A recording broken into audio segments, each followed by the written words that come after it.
Hello दोस्तों, आज हमारा छठवां वीडियो हो जाता है जिसमें हम आपको जीके जीएस का डेली 30 क्वेश्चन लेकर आते हैं। कितने 30 क्वेश्चन लेकर आते हैं। तो आज हमारा छठवां वीडियो हो जाता है। इसके पहले आप लोग अगर वीडियो देखना चाहते हैं तो हमारे चैनल के प्लेलिस्ट में है, आप लोग वहां से देख सकते हैं। तो चलिए शुरू करते हैं। सबसे पहला आपका प्रश्न क्या हो जाता है, निम्नलिखित में से कौन सी नदी अंततः अरब सागर में गिरती है। ऑप्शन ए है आपका कावेरी नदी, ऑप्शन बी है आपका नर्मदा, ऑप्शन सी है आपका गंगा, ऑप्शन डी है आपका यमुना।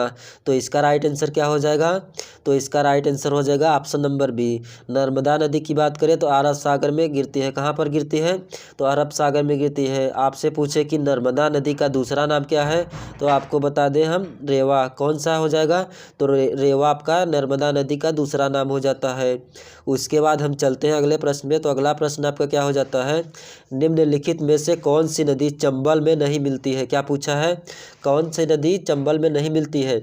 ऑप्शन ए है आपका क्षिप्रा, ऑप्शन बी है आपका काली सिंध, ऑप्शन सी है आपका बेतवा, ऑप्शन डी है आपका पार्वती। तो इसका राइट आंसर क्या हो जाएगा, तो इसका राइट आंसर हो जाएगा option number B, option number C. कौन सा हो जाएगा, बेतवा नदी। बेतवा नदी आपसे पूछे कहाँ पर बहती है, तो आपको बता दें हम मध्य प्रदेश में। कहाँ पर, तो आपको याद रखना है बेतवा नदी आपका मध्य प्रदेश में बहती है।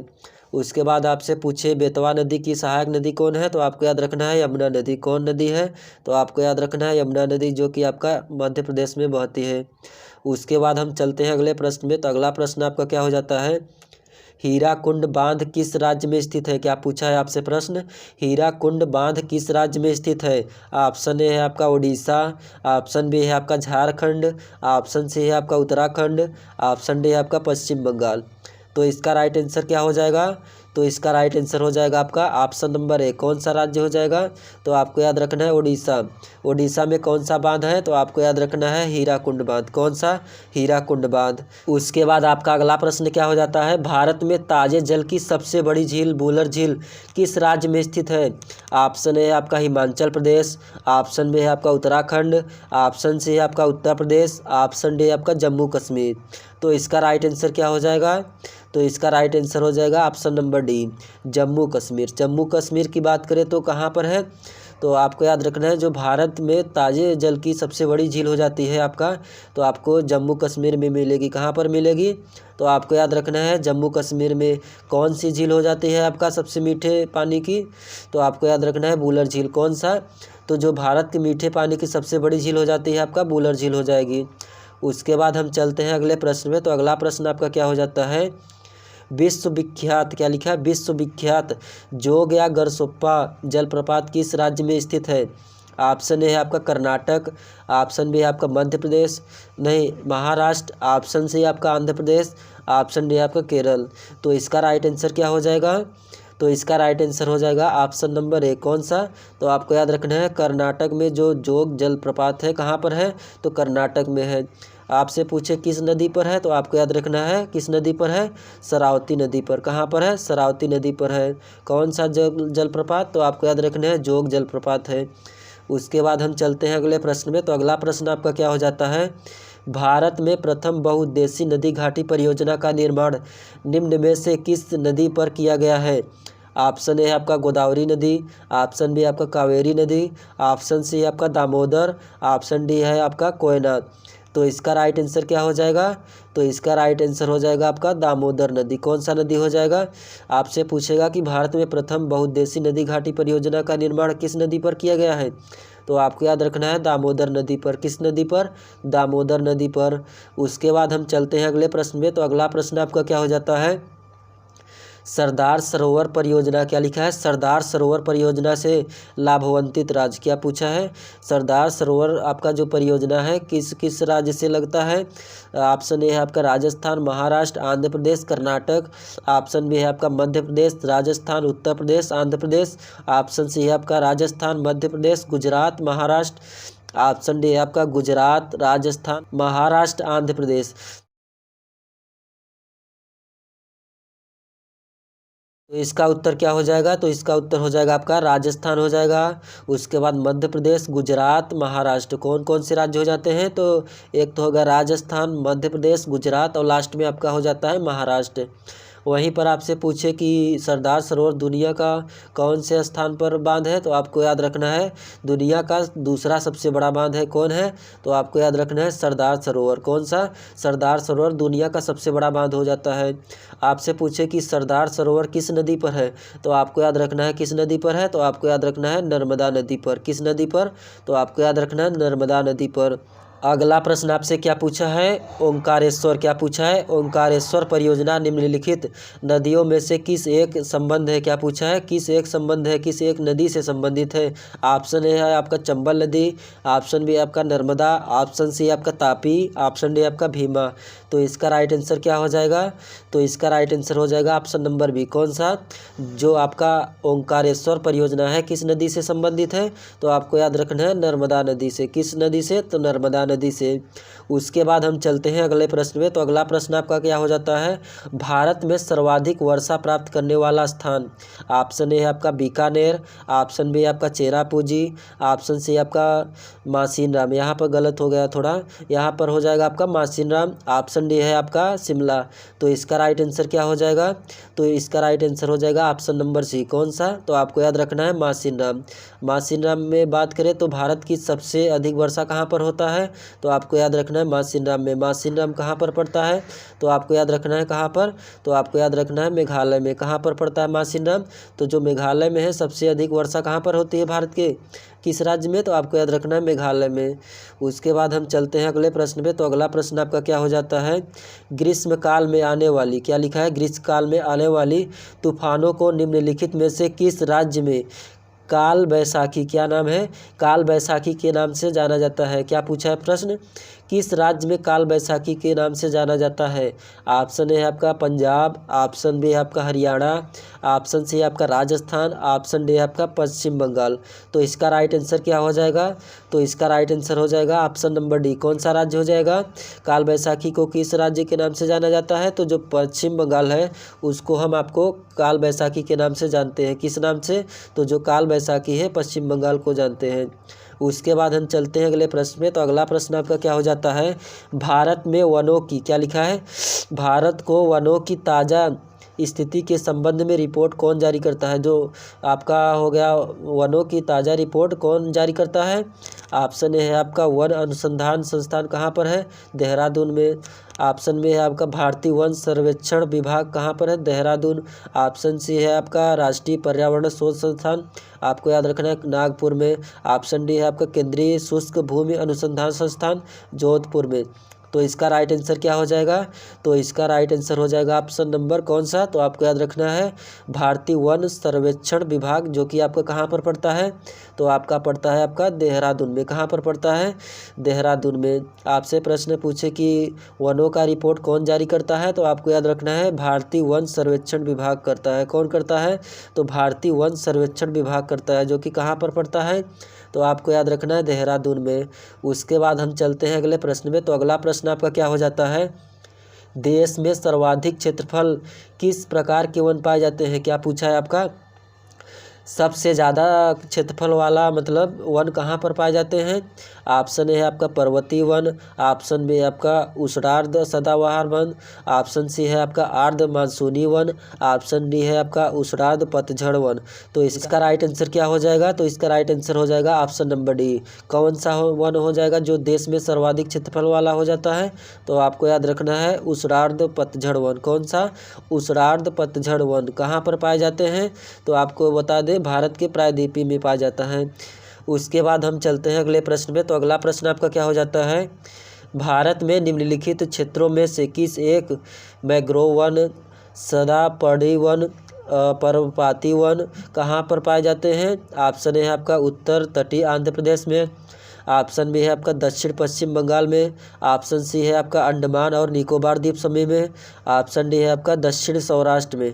तो इसका राइट आंसर क्या हो जाएगा, तो इसका राइट आंसर हो जाएगा ऑप्शन नंबर सी। कौन से जगह पर पाया जाता है आपको, तो आपको याद रखना है अंडमान और निकोबार द्वीप समूह में। कहाँ पर, आपसे पूछे मैंग्रोव वन कहाँ पर पाए जाते हैं, तो आपको याद रखना है अंडमान और निकोबार द्वीप समूह में।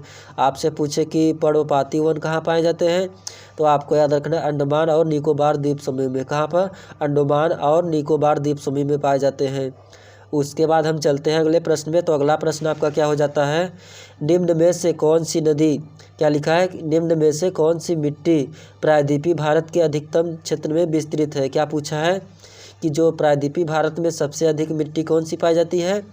ऑप्शन ए आपका काली मिट्टी, ऑप्शन बी आपका लेटराइट मिट्टी, ऑप्शन सी आपका लाल मिट्टी, ऑप्शन डी आपका जलोढ़ मिट्टी। तो इसका राइट आंसर क्या हो जाएगा, तो इसका राइट आंसर हो जाएगा आपका कौन सा, भारत में जो प्रायद्वीपीय भारत में है सबसे अधिक मिट्टी कौन पाई जाती है। तो आपको याद रखना है काली मिट्टी। क्या है, काली मिट्टी। काली मिट्टी को और किस नाम से जाना जाता है, तो काली मिट्टी को हम एक नाम देते हैं रेगुर, जिसका क्या है, तो आपको बता दें काली मिट्टी को हम रेगुर बोलते हैं। क्या बोलते हैं, तो रेगुर बोलते हैं।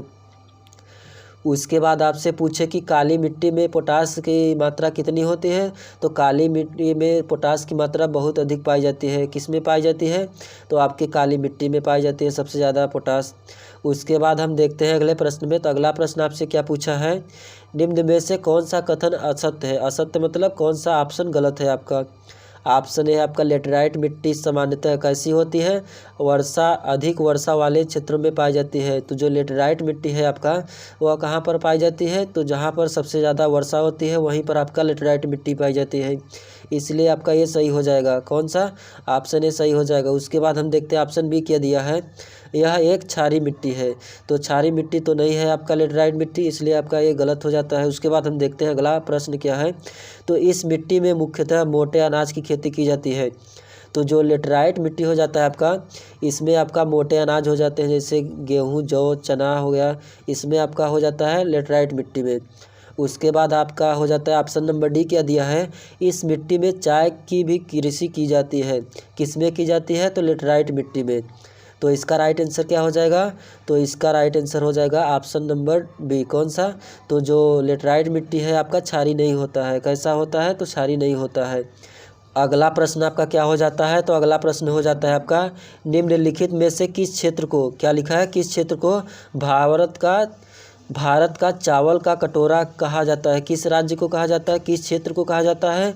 ऑप्शन ए है आपका उत्तर पूर्वी क्षेत्र को, ऑप्शन बी है आपका इंडो गागनेय क्षेत्र को, ऑप्शन सी है आपका कृष्णा गोदावरी डेल्टा को, ऑप्शन डी है आपका केरल तथा तमिलनाडु को। तो इसका राइट आंसर क्या हो जाएगा, तो इसका राइट आंसर हो जाएगा आपका कृष्णा तथा गोदावरी डेल्टा। कौन सा ऑप्शन होगा, तो जो भारत का चावल का कटोरा है किस जगह को बोलते हैं, तो कृष्णा और गोदावरी डेल्टा को बोलते हैं। किस डेल्टा को बोलते हैं, तो जो भारत का चावल का कटोरा है वो कृष्णा और गोदावरी डेल्टा को क्या बोलते हैं, तो भारत का चावल का कटोरा बोलते हैं। क्या बोलते हैं, भारत का चावल का कटोरा बोलते हैं। उसके बाद हम देखते हैं अगला प्रश्न। तो अगला प्रश्न आपका क्या हो जाता है, भारत में बृहद पैमाने पर जूट की खेती किस नदी घाटी के क्षेत्र में पाई जाती है। ऑप्शन ए है आपका दामोदर, ऑप्शन बी है आपका गंगा, ऑप्शन सी है आपका हुगली, ऑप्शन डी है आपका ब्रह्मपुत्र। तो इसका राइट आंसर क्या हो जाएगा, तो इसका राइट आंसर हो जाएगा आपका ऑप्शन नंबर सी। जो क्या बोलते हैं आपका जूट की खेती होती है वह किस नदी के घाटी में पाई जाती है, तो आपको याद रखना है हुगली नदी की घाटी में पाई जाती है। कहाँ पर, तो आपको याद रखना है भारत में। उसके बाद हम देखते हैं अगले प्रश्न में। तो अगला प्रश्न आपका क्या हो जाता है, कौन सा भारतीय राज्य अग्रणी कपास उत्पादक है। ऑप्शन ए है आपका गुजरात, ऑप्शन बी है आपका महाराष्ट्र, ऑप्शन सी आपका आंध्र प्रदेश, ऑप्शन डी आपका मध्य प्रदेश।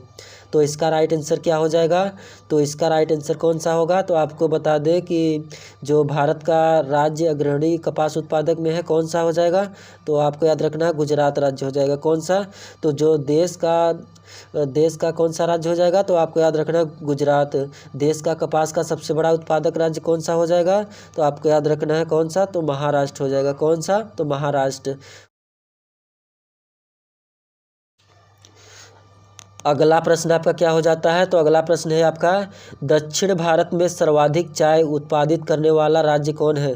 तो क्या पूछा है आपसे, सबसे अधिक चाय उत्पादन करने वाला राज्य कौन है। ऑप्शन ए आपका कर्नाटक, ऑप्शन बी है आपका केरल, ऑप्शन सी है आपका आंध्र प्रदेश, ऑप्शन डी है आपका तमिलनाडु। तो इसका राइट आंसर क्या हो जाएगा, तो इसका राइट आंसर हो जाएगा आपका कौन सा, तो आपको याद रखना है ऑप्शन नंबर डी। जो चाय का सबसे ज़्यादा उत्पादन किया जाता है किस राज्य में, तो आपको याद रखना है तमिलनाडु में। कहाँ पर, तमिलनाडु में। उसके बाद हम चलते हैं अगले प्रश्न में। तो अगला प्रश्न आपका हो जाता है निम्नलिखित राज्यों में से कौन काजू का मुख्य उत्पादक है। क्या पूछा है प्रश्न आपसे, तो काजू का मुख्य उत्पादक राज्य कौन सा हो जाएगा। ऑप्शन ए है आपका गोवा, ऑप्शन बी है आपका महाराष्ट्र, ऑप्शन सी है आपका केरल, ऑप्शन डी है आपका कर्नाटक। तो इसका राइट आंसर कौन सा हो जाएगा, तो इसका राइट आंसर हो जाएगा आपका महाराष्ट्र। महाराष्ट्र की बात करें तो सबसे ज़्यादा काजू कहाँ पर उत्पादन किया जाता है, तो आपके महाराष्ट्र में। कहाँ पर, महाराष्ट्र में।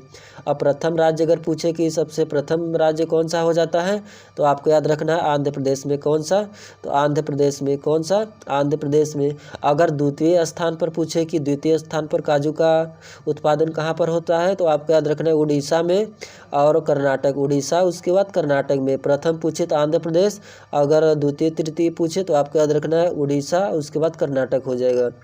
इसलिए आपका राइट आंसर कौन सा हो जाएगा, तो महाराष्ट्र हो जाएगा।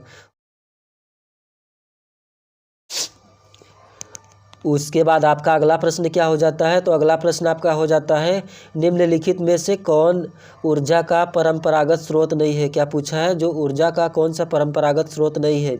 ऑप्शन ए है आपका प्राकृतिक गैस, ऑप्शन बी है आपका कोयला, ऑप्शन सी है आपका खनिज तेल, ऑप्शन डी है आपका भूतापीय ऊर्जा।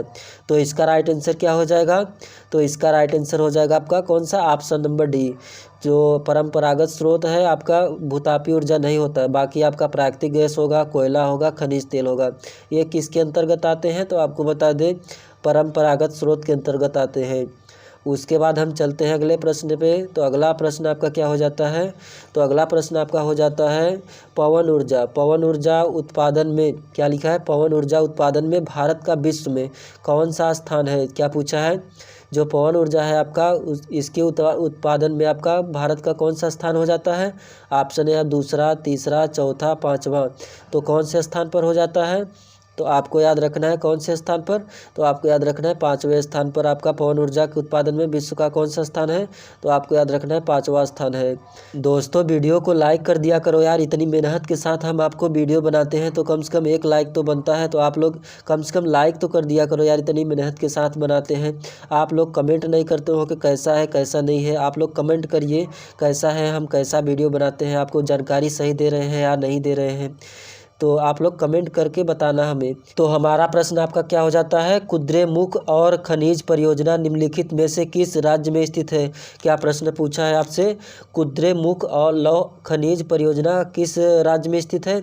ऑप्शन ए है आपका कर्नाटक, ऑप्शन बी है आपका झारखंड, ऑप्शन सी है आपका छत्तीसगढ़, ऑप्शन डी है आपका आंध्र प्रदेश। तो इसका राइट आंसर क्या हो जाएगा, तो इसका राइट आंसर हो जाएगा आपका कौन सा, तो आपको याद रखना है जो कुद्रेमुख लौह खनिज परियोजना है कहाँ पर है, तो आपको याद रखना है कर्नाटक में है। कहाँ पर है, तो कर्नाटक में है। उसके बाद हम चलते हैं अगले प्रश्न पे। तो अगला प्रश्न आपका क्या हो जाता है, निम्नलिखित में से क्या लिखा है, निम्नलिखित में से कौन सा एक राज्य है जो कि अभ्रक का सबसे प्रमुख उत्पादक हो जाता है। तो अभ्रक का सबसे प्रमुख उत्पादक कौन सा राज्य हो जाएगा। ऑप्शन ए है आपका झारखंड, ऑप्शन बी है आपका राजस्थान, ऑप्शन सी है आपका उड़ीसा, ऑप्शन डी है आपका आंध्र प्रदेश। तो इसका राइट आंसर क्या हो जाएगा, तो इसका राइट आंसर हो जाएगा आपका ऑप्शन नंबर डी। कौन सा, तो आपको याद रखना है आंध्र प्रदेश। भारत में अभ्रक का सबसे प्रमुख उत्पादक राज्य कौन सा हो जाएगा, तो आपको याद रखना है कौन सा, आंध्र प्रदेश। कौन सा, आंध्र प्रदेश। वहीं पर आपसे पूछे कि अभ्रक का सबसे प्रमुख अयस्क कौन सा है, तो आपको याद रखना है फीमाटाइट। कौन सा, तो आपको याद रखना है फीमाटाइट हो जाएगा अभ्रक का सबसे प्रमुख। उसके बाद हम चलते हैं अगले प्रश्न पे। तो अगला प्रश्न आपका क्या है, अगला प्रश्न है आपका मुंबई हाई किससे संबंधित है। क्या प्रश्न पूछा है, मुंबई हाई किससे संबंधित है। ऑप्शन ए है आपका इस्पात से संबंधित है, ऑप्शन बी है आपका पेट्रोलियम, ऑप्शन सी है आपका मकबरा, ऑप्शन डी है आपका जूट से। तो इसका राइट आंसर क्या हो जाएगा, जो मुंबई हाईटेक है तो किससे संबंधित है, तो आपको याद रखना है पेट्रोलियम से। पेट्रोलियम किससे संबंधित है, तो आपको याद रखना है मुंबई हाईटेक से। किससे, तो मुंबई हाईटेक से संबंधित है आपका पेट्रोलियम। उसके बाद हम चलते हैं अगले प्रश्न में। तो अगला प्रश्न आपका क्या हो जाता है, निम्नलिखित में से कौन धातु खनिज नहीं है। ऑप्शन ए है आपका हेमेटाइट, क्या लिखा है हेमेटाइट। ऑप्शन बी है आपका बॉक्साइट। ऑप्शन सी है आपका जिप्सम। ऑप्शन डी है आपका लिमोनाइट। तो इसका राइट आंसर क्या हो जाएगा? तो इसका राइट आंसर हो जाएगा आपका ऑप्शन नंबर कौन सा? तो ऑप्शन नंबर आपका सी हो जाएगा। बाकी जितने भी हैं आपका हेमेटाइट, बॉक्साइट आपका ये खनिज हो जाता है। जो जिप्सम है आपका खनिज नहीं है। कौन सा है? तो खनिज नहीं है। उसके बाद हम चलते हैं अगले प्रश्न में। तो अगला प्रश्न आपका क्या हो जाता है? भारत का कौन सा उद्योग बड़ी संख्या में कार्यकर्ता नियुक्त करता है? ऑप्शन ए है आपका लौह इस्पात उद्योग। ऑप्शन बी है आपका वस्त्र उद्योग। ऑप्शन सी है आपका पटसन उद्योग। ऑप्शन डी है आपका चीनी उद्योग। तो इसका राइट आंसर क्या हो जाएगा? तो जो 27 का आंसर है कौन सा हो जाएगा? तो आपको याद रखना है वस्त्र उद्योग। कौन सा? तो ऑप्शन नंबर बी कौन सा हो जाएगा? जो भारत की सबसे बड़ी उद्योग है तो आपको याद रखना है वस्त्र उद्योग। कौन सा? जो भारत का सबसे बड़ा वस्त्र उद्योग कौन सा है? तो आपको याद रखना है सर्वाधिक उत्पादन करने वाला राज्य कौन सा हो जाएगा? तो आपको याद रखना है महाराष्ट्र। कौन सा? तो एक तो हो गया महाराष्ट्र तथा गुजरात। कौन सा? तो जो सूती उत्पादन में सबसे बड़ा राज्य हो जाता है आपका महाराष्ट्र हो जाता है। उसके बाद आपका गुजरात हो जाता है। उसके बाद आपसे पूछे कि कपास की खेती सबसे ज़्यादा उत्पादन कहाँ पर होता है? तो आपको याद रखना है कहाँ पर होता है? तो आपको याद रखना है महाराष्ट्र में होता है। कहाँ पर होता है? महाराष्ट्र में होता है। अगला प्रश्न आपका क्या हो जाता है? तो अगला प्रश्न आपका हो जाता है डीजल लोकोमोटिव, क्या लिखा है? डीजल लोकोमोटिव कारखाना कहाँ पर है? ऑप्शन ए है आपका चितरंजन में। ऑप्शन बी है आपका पेरम्बूर में। ऑप्शन सी है आपका वाराणसी में। ऑप्शन डी है आपका कपूरथला में। तो इसका राइट आंसर क्या हो जाएगा? जो डीजल लोकोमोटिव कारखाना कहाँ पर है? तो आपको याद रखना है कहाँ पर है? तो आपके वाराणसी में है। कहाँ पर है? तो वाराणसी में। वाराणसी की बात करें तो काशी विश्वनाथ मंदिर आपका कहाँ पर पड़ता है? तो आपको याद रखना है वाराणसी में। कहाँ पर पड़ता है? तो वाराणसी में। उसके बाद आपका अगला प्रश्न क्या है? तो अगला प्रश्न है आपका देश के विभाजन फलस्वरूप जूट उद्योग का ह्रास हुआ, के मतलब हानि हुआ, क्योंकि अनेक जूट मिलें बांग्लादेश में चली गई। अनेक जूट मिलें मतलब मिल मतलब कारखाना जो कि आपके बांग्लादेश में चली गई थी। ऑप्शन बी है आपका भारत में पूंजी का अभाव था, मतलब पैसा बहुत कम था। ऑप्शन सी है आपका अंग्रेजों की दोषपूर्ण नीति का प्रभाव पड़ा था। ऑप्शन डी है आपका कुशल श्रम तथा जूट उत्पादन क्षेत्र का अधिकांश भाग पर वर्तमान बांग्लादेश में चला गया। तो इसका राइट आंसर क्या हो जाएगा? तो इसका राइट आंसर हो जाएगा आपका कौन सा? तो आपको याद रखना है ऑप्शन नंबर डी। जो ऑप्शन नंबर डी है आपका किस लिए चला गया था आपका जूट उद्योग? तो आपको बता दें कुशल श्रम तथा जूट उत्पादन क्षेत्र का अधिकांश भाग वर्तमान में बांग्लादेश में चला गया। किस देश में चला गया? तो आपको याद रखना है बांग्लादेश में। कहाँ पर? बांग्लादेश में। उसके बाद हम चलते हैं अगले प्रश्न में। तो अगला और अंतिम प्रश्न आपका हो जाता है शर्करा फैक्ट्रियों। शर्करा फैक्ट्रियों की अधिकतम संख्या कहाँ पर है? तो जो शर्करा फैक्ट्री है सबसे ज़्यादा कहाँ पर है, किस राज्य में है? ऑप्शन ए है आपका उत्तर प्रदेश। ऑप्शन बी है आपका तमिलनाडु। ऑप्शन सी आपका बिहार। ऑप्शन डी है आपका असम। तो किस राज्य में हो जाता है आपका शर्करा फैक्ट्री? तो आपको बता दें किस राज्य में, आपको ये उत्तर प्रदेश में हो जाता है। किस राज्य में हो जाता है? तो सबसे ज़्यादा आपका शर्करा फैक्ट्री किस राज्य में हो जाता है? तो जो शर्करा फैक्ट्रियाँ हैं सबसे ज़्यादा कहाँ पर मिलती हैं? तो आपको याद रखना है उत्तर प्रदेश में। कहाँ पर? उत्तर प्रदेश में। तो दोस्तों आज का क्वेश्चन समाप्त हो गया, जिसमें हम आपको 30 क्वेश्चन लेकर आए थे जीके जीएस का। इसमें हम आपको 30 क्वेश्चन आपको बताते हैं डेली, जो कि हम आपको डेली बताते हैं। तो आप लोग हमारे चैनल से अगर पढ़ना चाहते हैं तो जीके जीएस का हम आपको बता दें कि डेली आपको हम 20 दिन देंगे वीडियो। कितने दिन देंगे? जो कि आपको पुलिस एग्जाम में आपका 20 दिन के लिए रामबाण तरीका होगा। तो आप लोग हमारे चैनल से कर सकते हैं। 20 दिन में हम आपको इतना बता देंगे कि आपको एग्जाम में कोई दिक्कत नहीं होगा। तो आप लोग हमारे चैनल से जुड़कर पढ़ सकते हैं अगर पढ़ना चाहते हैं तो, वरना कोई बात नहीं है, अलग अलग चैनल है तो आप लोग जहाँ मन करे वहाँ पढ़ सकते हैं। अगर हमारी वीडियो अच्छा लगे तो लाइक ज़रूर कर देना और अपने दोस्तों में शेयर कर देना। अगर पीडीएफ की बात करें तो पीडीएफ अगर आप लोग डाउनलोड नहीं कर पा रहे हैं तो हम बता दें कि हमारे टेलीग्राम चैनल पर आप लोग जुड़ जाइए, वहीं पे आपको पीडीएफ मिलेगी। कहाँ पर मिलेगी? तो टेलीग्राम का लिंक कहाँ पर मिलेगा? तो आपको बता दें टेलीग्राम का लिंक हमारे डिस्क्रिप्शन में मिला है और चैनल के अबाउट सेक्शन में भी है, वहाँ पे आप लोग ज्वाइन हो जाइए, वहाँ से आप लोग पीडीएफ डाउनलोड कर सकते हैं। तो चलिए अगले वीडियो में मिलते हैं। धन्यवाद।